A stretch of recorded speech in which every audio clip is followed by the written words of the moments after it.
No, I thought our at bats in Arizona were pretty good. Greinke was tough. I thought our at bats against Robbie Ray on Friday night were solid. Greinke was tough. Walker, we battled. That was a good game. I thought our bats were all right. Tonight, we had to see this kid a little bit. Charlie, set a good tone.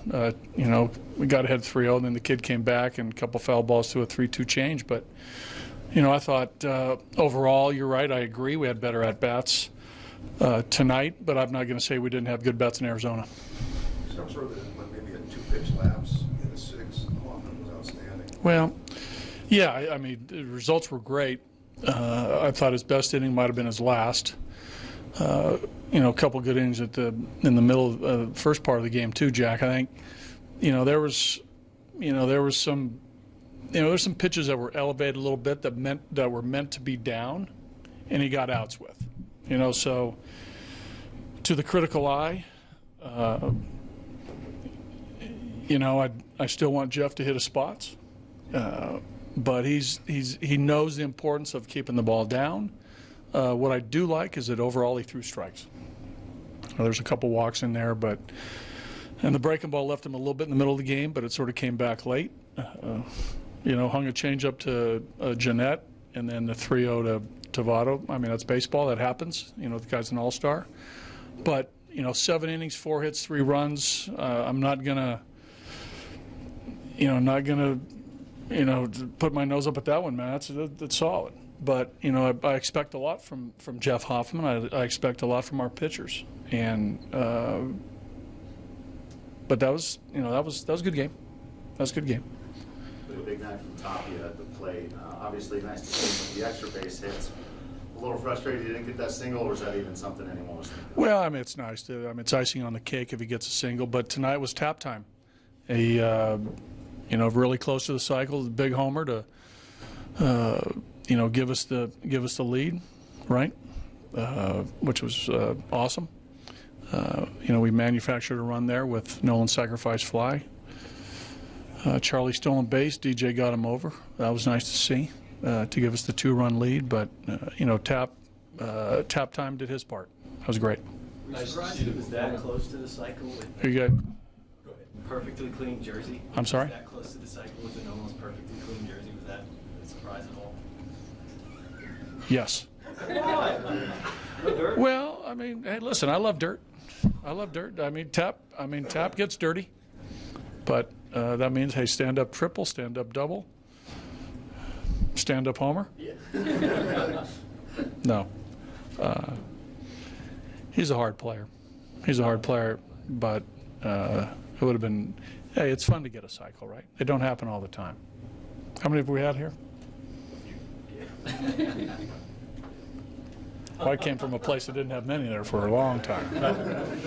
What good work from the bullpen tonight, Jake and Greg both? Yeah, Jake, did a nice job, getting the double play ball off an all-star, right? That doesn't happen. I don't know how many double plays Votto hits into, but I know it's not many. But he made a good pitch, sort of crowded him a little bit, got in on him with a good fastball. That was nice to see. It's always a good thing to, get a double play ball. Jeff got one, so yeah, that was the middle part of their order with Jeanette, Peraza, Jeanette, Votto, and they've been swinging well. They've had 2 good series. The Reds, they've won 2 series in a row against the Brewers and the Cubs.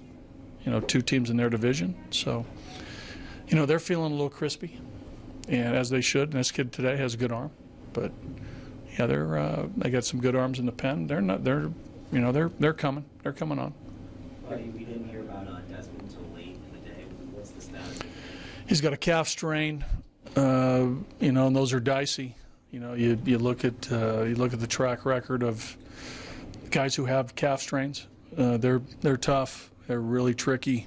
I think we felt overall that it was probably the prudent thing to do was to put him on the DL, even though it might have been a very slight chance that he might have bounced back in 3 or 4 days. But with the All-Star break coming, I think it just made the most sense, and probably the the most practical thing to do was to let this heal over this time period with the All-Star break coming, and hopefully he's back. And when we return to New York, the worst thing would be to push this and have him try to work through this and have him out for a long extended period of time. That would not be a good thing. But we don't see a lot of third basemen making plays on the first base side of the bag and getting the lead runner. Right. Have you ever seen anything quite like that? I don't. You've seen it the other way.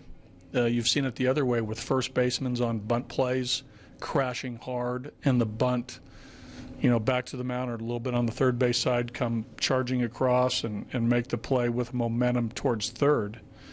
You see that, but you really rarely see a third baseman with momentum coming to the first base side, throwing back to second. Again, we're talking about a special defender, no doubt about it. You're right. So that was very good. Great observation. When did you find out that Charlie was going to be in the home run derby? Because it sort of seemed like up in the press box, the news started circulating right before he hit that home run in the fourth. Is that right? Yes. Isn't that sort of like, yeah, that's. I heard a couple days ago that it was a possibility. That's when I heard. What? My thoughts on it? Yes. I think it's great. Yeah, why not? I think, hey, listen, Charlie's got, 18, 19 homers? Yeah, let's do it. Let's get nasty in the home run hitting contest. You gonna pitch to him, buddy? No, Darren Holmes is. Is he? All right. Yeah. So Darren's going to go. So Darren will go to Miami with Chuck. And, he's been throwing batting practice to Chuck for now going on the third year now. And I think that tandem, will hopefully show well.